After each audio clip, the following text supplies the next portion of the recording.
আসসালামু আলাইকুম। আজকে আমি খুব কষ্ট নিয়ে আমার এই ভিডিওটা করা, কেননা আমার কই কার্পগুলো সবই মারা গেছে। আর মারা যাওয়ার কারণ হচ্ছে বিষ। আমার পুকুরটার পাশেই, আমি যে পুকুরটা করছি কই কার্পের জন্য, সেটার পাশে হচ্ছে একটা লিচু গাছ আছে। আর যেটা হচ্ছে যে আমার টোটাল মানে বাগানটাতে লিচু গাছ ভরা। তো এটা হচ্ছে যে লিচু গাছের নিচেই করা।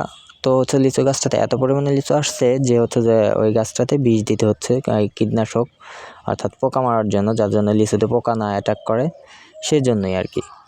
তো সেটা দেওয়ার সময় হচ্ছে যে আমার মাছগুলা আমি ফার্স্টে হচ্ছে যে আমার কমেট আর কই কার্পগুলা যেটাতে রাখি, সেই পুকুরটা হচ্ছে যে একটু বেশ বড়, মানে 10 ফিট বা 12 ফিটের মতো। আর হচ্ছে যে আমার রেড মলি বা মলি মাছগুলা যেগুলা, সবগুলো হচ্ছে যে আলাদা ছোট ছোট পুকুর করা বা হচ্ছে যে ইয়াতে রাখা পাত্রে। তো ওইগুলো আমি ঢেকে দিতে পারছিলাম, বাট হচ্ছে যে আমার কই কার্পের পুকুরটা ঢেকে দিতে পারি নাই। আর আমার বড় ভাইকে আমি বারবার জিজ্ঞেস করছি, ভাই এটা কি হচ্ছে যে মারা যাবে, বা এই বিষ দিলে কি মাছের কোনো ক্ষতি হবে? আমার বড় ভাই বলছে, না, মাছের কোনো ক্ষতি হবে না, এটা অনেক পানি, তো এখানে হচ্ছে যে অল্প বিষ গেলে কিচ্ছু হবে না।